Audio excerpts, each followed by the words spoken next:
Hello student, how are you? कैसे हैं आप अच्छे ही होंगे। चलिए, आज का टॉपिक हमारा प्रोनाउन है। Let's start to know about the pronoun.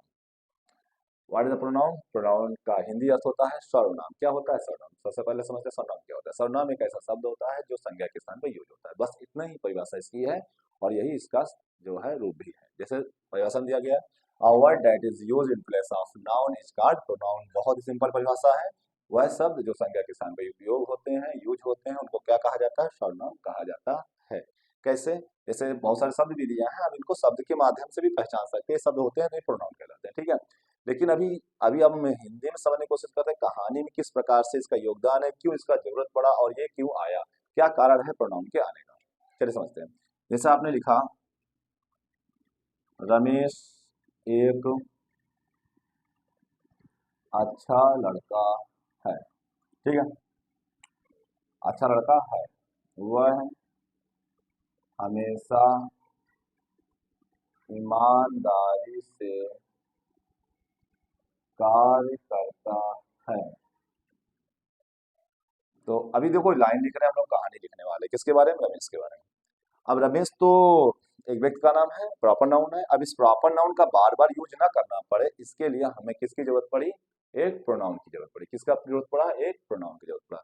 यानी कि नाउन को बार बार ना लिखना पड़े, नाउन को बार बार ना लिखना पड़े, इसलिए हमको किसका जरूरत पड़ा? एक प्रोनाउन का जरूरत पड़ा।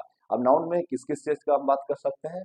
मैक्सिमम तो हम सभी नाउन का ही बात करते हैं, लेकिन यहाँ पर निश्चित रूप से कुछ दो नाउन है जिनका बहुधा यूज होता है, प्रॉपर नाउन और common noun. Proper noun common noun के स्थान पर हम कुछ प्रोनाउन का यूज करते हैं ना। प्रोनाउन का यूज करते हैं तो हमको क्या कहेंगे? उनको हम प्रोनाउन कहेंगे जो प्रॉपर नाउन कॉमन नाउन के स्थान पर यूज होते हैं। वैसे देखा जाए तो मटेरियल नाउन और कलेक्टिव नाउन, एब्स्ट्रैक्ट नाउन के स्थान पर भी शब्दों का यूज किया जा सकता है, लेकिन वहां पर ये खुद का ही अपना जो है सेंस बना लेते हैं, तो समस्या नहीं होती। लेकिन यहाँ पर प्रॉपर नाउन कॉमन नाउन में, जैसे प्रॉपर नाउन के लिए क्या, जैसे रमेश लिखा हुआ है, अब रमेश के लिए हम क्या उस प्रोनाउन लगाने वाले हैं? ही लगाने वाले हैं। यही अगर सीता होती तो वहां पर मैं क्या लगाता? सी लगाता ना।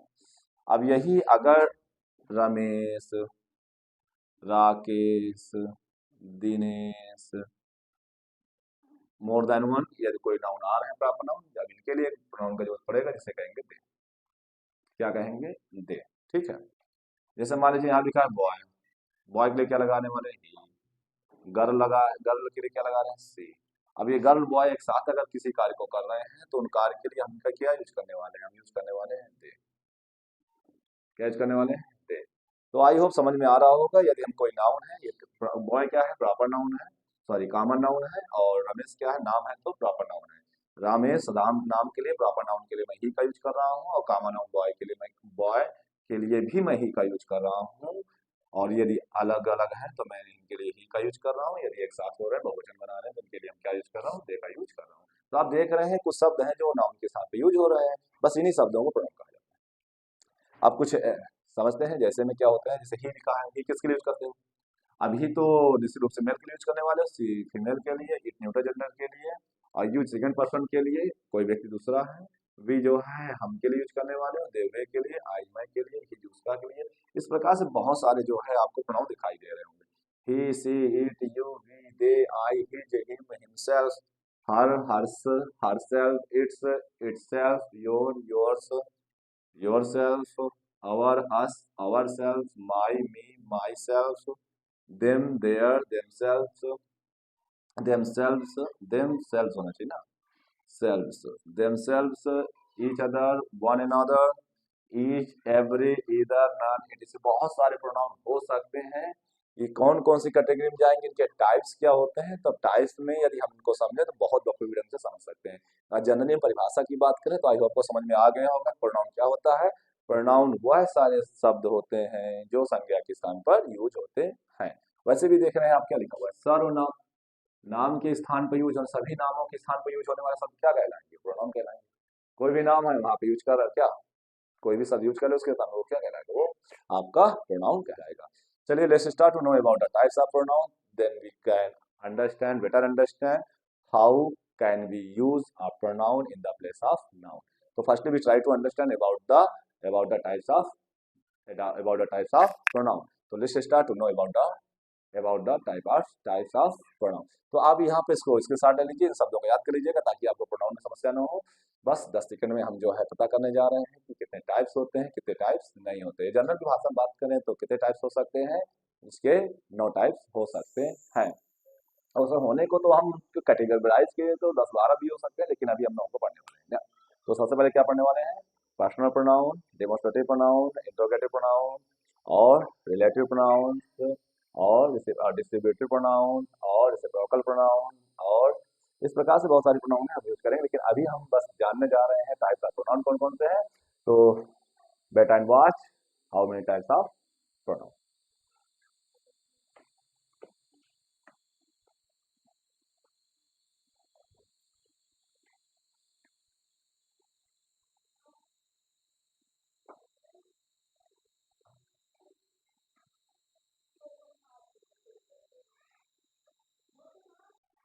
इस प्रकार हम देख रहे हैं कि टाइप्स ऑफ प्रोनाउंस कितने हैं। टाइप्स ऑफ प्रोनाउंस की बात जब करते हैं तो ये दिमाग में विचार आता है कि जो है कितने टाइप्स होंगे और किस किस रूपों में हमें जो है कहानी में मिलेंगे। यदि हम प्रोनाउन को अच्छे ढंग से समझ गए हैं कि ये नाउन के स्थान पे यूज होंगे तो निश्चित रूप में ये नाउन के बारे में बताएंगे। चलिए देखते हैं टाइप्स ऑफ प्रोनाउन कितने होते हैं। There are 9 types of pronouns. कौन कौन से हैं। पहला क्या है, पर्सनल प्रोनाउंस। ये पर्सनल प्रोनाउंस क्या होता है, पर्सनल प्रोनाउंस का मतलब होता है व्यक्तिवाचक सर्वनाम। व्यक्तिवाचक सर्वनाम मतलब जो व्यक्तियों के लिए होते हैं। व्यक्ति, अब ये व्यक्तियों के लिए मतलब वस्तु व्यक्ति स्थान की बात कर रहा है, मतलब वास्तु व्यक्ति स्थान की ही बात कर रहा है। तो क्या कहें, वो पर्सनल प्रोनाउंस हो गए, व्यक्तिवाचक सर्वनाम हो गए। जैसे ही, she, it, you, we, they, आई, ये सब क्या है, ये पर्सनल प्रोनाउन है। जैसे मैं लिख रहा हूं आई एम गोइंग, जैसे मैं यहीं पे लिख दूं क्या, I am going. I am में गोइंग में आई क्या है, आई एम प्रोनाउन। कैसा प्रोनाउन है, पर्सनल प्रोनाउन। कैसा प्रोनाउन है, पर्सनल प्रोनाउन है। बस यही है आपको मिलने वाला है। तो पर्सनल प्रोनाउन पहला क्या होता है, पर्सनल प्रोनाउन जिसका अर्थ होता है व्यक्तिवाचक सर्वनाम। ही, she, it, you, we, they, आई, ऐसा सर्वनाम मिलता है तो उसको पर्सनल प्रोनाउन कहेंगे। दूसरा क्या, डिमोस्ट्रेटिव प्रोनाउन। एक ऐसे प्रोनाउंस भी होते हैं जो संकेत करने के काम आते हैं। जैसे इसका अर्थ ये संकेतवाचक सर्वनाम, दिस, दैट, दिस, दोज, यानी कि दिस, दैट, दिस, दोज मिल रहा है तो वो क्या होंगे, वो संकेतवाचक सर्वनाम होंगे। जैसे this is my car, that is my car, that is my car, this is my car, these are girls, those are boys, those are student, these are my brothers, ऐसा हम कह सकते हैं ना। तो अभी निश्चित रूप से हम डिमोस्ट्रेटिव प्रोनाउन को समझ गए, संकेतवाचक सर्वनाम। अब यहाँ पे बात कर रहे थे दिस, दैट, उसको कहाँ किया जाता है, दिस का यूज वहाँ किया जाता है जब नजदीक का, नियर अबाउट प्लेस का बात करें। और कुछ दूर है तो हम वहाँ पर डैट का यूज कर सकते हैं।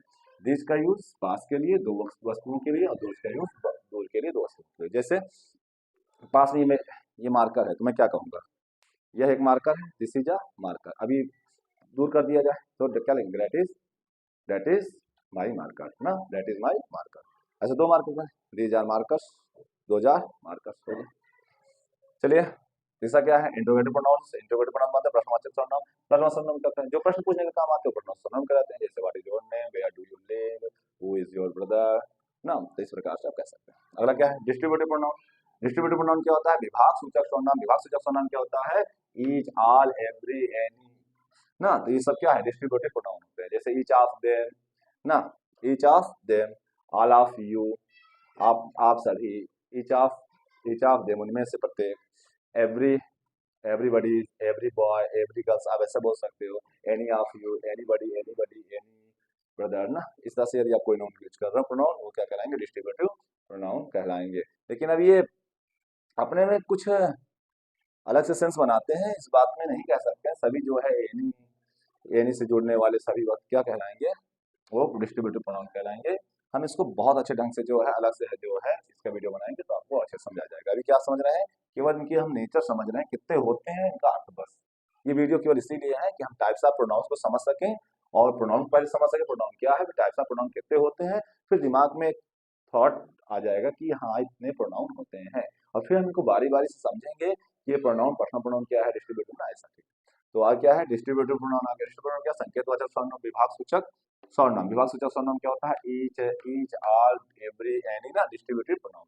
अब क्या लिखा है, रिलेटिव प्रोनाउन। रिलेटिव प्रोनाउन संबंधवाचक सर्वनाम। संबंधवाचक सर्वनाम क्या होता है, संबंधवाचक सर्वनाम होता है, ऐसा होता है कि जो सर्वनाम जो है या प्रोनाउन जो है दो क्लासों के बीच में आकर के कंजक्शन का काम करे और उससे किसी अन्य से रिलेटिव रिलेशन बनाया, यानी संबंध बनाया। जैसे अगर मैं कहूँ the boy who is the boy the boy who is stole my pen, who is stole my pen is is my friend. The boy who is stole my pen is my friend. वह लड़का जो pen चुराया है, जो pen चुराया है कौन है? मेरा भाई है। इस तरह से आप किसी भी सेंटेंस को आप बना रहे हैं तो बनाएंगे, तो यदि आप कोई भी प्रोनाउन यूज कर रहे हैं जिनका दोनों क्लासों के बीच संबंध बना रहा है तो आप इसका यूज कर सकते हैं। किसका यूज आप कर सकते हैं? रिलेटिव प्रोनाउन का यूज कर सकते हैं। जैसे मैं कहूँ this is a house, this is house where I lived, where I lived. अब वेयर के यूज आ रहा है, वेयर किसके लिए आ रहा है? हाउस के लिए आ रहा है, तो निश्चित रूप से क्या रिलेटिव प्रोनाउन है। इंट्रोगेटिव प्रोनाउन क्या होता है? Emphatic pronoun. इंट्रोगेटिव या एम्फेटिक प्रोनाउंस ऐसे प्रोनाउंस को कहा जाता है जिसमें सेल्फ लगाओ। क्या लगाओ? सेल्फ। सेल्फ का मतलब क्या होता है? देखिए इंटेंसिव या एम्फेटिक का मतलब क्या होता है? गहन सर्वनाम। गहन का मतलब क्या होता है? दबाव देता है ना, कि हाँ मैंने ही स्वयं इस काम को किया है। ऐसे ऐसे शब्दों में एम्फेटिक प्रोनाउन का यूज किया जाता है। अब एम्फेटिक प्रोनाउन का यूज कहाँ पे किया जाता है इसको भी समझना होगा। जैसे मैं कहूँ मैंने स्वयं ही काम किया है, मैं क्या लिखूंगा? I myself, I myself, I myself complete this lesson. मैंने यह पाठ स्वयं पूरा करता हूँ, मैं अपना पाठ स्वयं पूरा करता हूँ। तो क्या करूंगा? I myself complete my lesson. मैं स्वयं अपना पाठ पूरा करता हूँ। मैं दबाव दे रहा हूँ, मैं स्वयं ही अपना पाठ पूरा करता हूँ। तो इससे तो सब्जेक्ट के बाद हम सेल्फ वाले शब्दों को रखेंगे। अब सेल्फ वाले शब्द होते क्या है? जैसे माई सेल्फ दिया हो, इट सेल्फ दिया हो, ड्रीम सेल्फ दिया हो, योर सेल्फ दिया हो, कोई भी है ना, तो अभी सेल्फ वाले वाक्य शब्द आते हैं। और यदि उनका यूज सब्जेक्ट के बाद तुरंत बात किया जाता है तो ऐसे शब्दों को क्या कहा जाएगा? ऐसे शब्दों को एम्फैटिक या इंटेंसिव, इंटेंसिव या एम्फैटिक प्रोनाउंस कहेंगे। अगला क्या है? Reciprocal pronoun. रेसिप्रोकल प्रोनाउन क्या होता है? पारस्परिक संबंध बनाते हैं। जैसे each other one another. Each other one another मतलब जैसे मैं को mister A mister B love each other. Mister A mister B एक दूसरे से क्या करते हैं? प्यार करते हैं। तो ऐसे जैसे मान लीजिए किसी चीज को मना किया जाए कि आप एक दूसरे में मतलब ऐसा कुछ बताइएगा ना, तो don't tell this news one another. आप एक दूसरे से सब बात मत बताइएगा। तो इस प्रकार से यदि हम कर रहे हैं, ये सब मिल जाए जहाँ पर हम लोग क्या कहेंगे? रेसिप्रोकल प्रोनाउन है। बस आपको ये बात कर सकता है कि यहाँ पर ईच अदर क्या है, तो आइडेंटिफाई करनी होगी। ईच अदर क्या है? ईच अदर क्या है? रेसिप्रोकल प्रोनाउन है। बस इतने आइडेंटिफाई करनी हो, आपको ट्रांसलेशन नहीं बनाने होगा। ठीक है। अगर एकेडमिक बात करें, ट्रांसलेशन बनाने भी है तो मैं आपको अच्छे से बता भी रहा हूँ, और जब टेंस बताऊंगा तो अच्छे से और पता चल जाएगा ना। अभी तो आप केवल इसके इसके प्रकृत नेचर को समझिए क्या है। अगला क्या है? Indefinite pronoun. ये इंडिफिनिट प्रोनाउन क्या होता है? इंडिफिनिट प्रोनाउन का मतलब होता है अनिश्चयवाचक, अनिश्चयवाचक सर्वनाम। अभी अनिश्चयवाचक क्या है? अनिश्चयवाचक है, मैं अगर कहूँ anybody come here, anybody can come here, तो एनीबडी कैन कम हियर यानी कोई भी यहाँ आ सकता है। तो अब कोई भी का मतलब अनिश्चय, मुझे नहीं पता कौन आने वाला है ना, कह सकते हैं each each come here, each can come here. प्रत्येक आ सकते हैं यहाँ पर, प्रत्येक कोई भी आ सकता है ना। या इधर ऐसे anything, give me anything, give me anything, मुझे कुछ भी दे सकते हैं आप। तो इस प्रकार से देखें तो यहाँ पर निश्चितता का बोध होता है, उसे क्या कहेंगे? उसे कहेंगे इंडिफिनिट प्रोनाउन। रिफ्लेक्सिव प्रोनाउन क्या होता है? रिफ्लेक्सिव प्रोनाउन और ये इंटेंसिव प्रोनाउन दोनों एक ही तरह से कार्य करते हैं। बस फर्क इतना होता है, अगर इस सब्जेक्ट के बाद कोई सेल्फ वाले शब्द लिख देते हैं वो कहलाते हैं इंटेंसिव या एम्फैटिक, और यदि हम लास्ट में लिख देते हैं तो वही शब्द आपके कहलाते हैं क्या? रिफ्लेक्सिव। रिफ्लेक्सिव का भी अर्थ स्वयं में किया जाता है। जैसे मैं स्वयं ये काम करता हूँ, कोई दबाव की बात नहीं है, मैं जनरली बोलना चाहता हूँ तो मैं लास्ट में कर दूंगा, तो जनरली का प्रभाव होगा। और ये कहला लास्ट में अगर लिखा हुआ है तो हम उसको रिफ्लेक्सिव बोलेंगे। क्या बोलेंगे? रिफ्लेक्सिव। बस इसी का ध्यान दीजिए, लास्ट में लिखा है सेल्फ वाले बात तो क्या कहेंगे? रिफ्लेक्सिव कहलाएंगे। अगर सब्जेक्ट के बाद तुरंत बाद लिखा हुआ है वो क्या कहलाएंगे? इम्फैटिक कहलाएंगे या इम्फैटिक कहलाएंगे या इंटेंसिव प्रोनाउन कहलाएंगे। आई होप आपको समझ में आ गया। रिफ्लेक्सिव प्रोनाउन निजवाचक सर्वनाम। रिफ्लेक्सिव प्रोनाउन क्या होता है? निजवाचक सर्वनाम। निजवाचक सर्वनाम निज माने स्वयं के लिए ना, तो रिफ्लेक्सिव प्रोनाउन क्या आने वाला है? जैसे लिखने जैसे मान लीजिए आ सकता है my self, himself, yourself, themselves, etc. ना। तो आई होप आपको जो है काइंड समझ में आ गए होंगे। यहाँ जो टाइप्स मैं टाइप्स ऑफ प्रोनाउन बता रहा हूँ, प्रोनाउन के भेद बता रहा हूँ, यहाँ पर बस जनरली आपको इतने समझना है कितने होते हैं, इनका नाम क्या है, अर्थ क्या है, बस। ये वीडियो केवल इतने के लिए है कि प्रोनाउन क्या होता है और कितने होते हैं, इनका क्या नाम होता है, बस। अब नेक्स्ट वीडियो में हम समझेंगे पर्सनल प्रोनाउन कौन कौन से होते हैं, कितने प्रकार के होते हैं और ये इनका यूज कैसे किया जाता है, बहुत अच्छे ढंग से बढ़िया साड़ी चार्ट बनाकर हम समझेंगे। क्योंकि यदि हम पर्सनल प्रोनाउन की बात करें तो पर्सनल व्यक्तिवाचक सर्वनाम होता है, व्यक्तिवाचक सर्वनाम पढ़ रहे हैं तो 3 प्रकार के व्यक्तियों को पढ़ना पड़ेगा, फर्स्ट पर्सन, सेकंड पर्सन और थर्ड पर्सन। और फर्स्ट पर्सन की बात करें तो आई वी को फर्स्ट पर्सन आदेश जान रहे हैं, फर्स्ट पर्सन आई वी को कहा जाता है, सेकंड पर्सन यू योर को कहा जाएगा और third person he she it noun को कहा जाता है। इस प्रकार से हम इसको जो है क्या करें, अच्छे से कैटेगराइज करके पढ़ें तो जो बहुत अच्छा महसूस होगा, हम समझ रहे हैं। और इसमें भी कुछ नॉमिनेटिव होंगे, कुछ पॉसेसिव होंगे, कुछ ऑब्जेक्टिव भी होंगे। जैसे यदि हम थोड़ा सा जनरली बता दें, जैसे मान लीजिए नॉमिनेटिव की बात करें और पॉसेसिव की बात करें और पॉसेसिव और ऑब्जेक्टिव की बात करें। नॉमिनेटिव मान लीजिए ही लिखा हुआ है, ये नॉमिनेटिव हो गया, ठीक है। नॉमिनेटिव को ही क्या कहते हैं, सब्जेक्टिव बोलते हैं ना, नॉमिनेटिव हो गया। अब इसी का पॉसेसिव क्या हो जाएगा, ही, और इसका ऑब्जेक्टिव क्या हो जाएगा, हिम, और इसका रिफ्लेक्स और स्वयं के लिए क्या करेंगे, हिमसेल्फ कर देंगे। रिफ्लेक्सिव क्या हो जाएगा इसका, हिमसेल्फ। तो इस तरह से यदि हम पढ़े ना तो बहुत अच्छे ढंग से हम इसको पढ़ सकते हैं। यही बस इसी चीज को अध्ययन करने जा रहे हैं किसमें, पर्सनल प्रोनाउन में। और जो इंपॉर्टेंट तो सभी है, ये हमेशा पूछते रहते हैं ना कि this that this those, he she it, और व्हाट, हु, व्हेन, वेयर, कब ये रिलेटिव का काम करेंगे, कब ये इंट्रोगेटिव का काम करेंगे। दो क्लाजों के बीच में आ जा रहा है, दो क्लाजों के बीच में आ जाएंगे तो ये रिलेटिव बनाएंगे, क्या बनाएंगे, रिलेटिव बनाएंगे। दो क्लाजों के बीच में आ जाएंगे तो रिलेटिव बनाएंगे, या किसी नाउन की डिफाइन करने के काम आ रहे तो भी रिलेटिव होंगे ना। अगर बीच में आ जा रहे हैं तो क्या करेंगे, दो क्लाजों के बीच में क्या कराएंगे, रिलेटिव प्रोनाउन कहलाएंगे। और यही रिलेटिव प्रोनाउन यदि क्वेश्चन वर्ड के रूप में आ जाए, उसके बाद हेल्पिंग वर्ड दे दें, फिर सब्जेक्ट दे दे, तो यही ये क्या कहलाएंगे, इंट्रोगेटिव प्रोनाउन कहलाएंगे।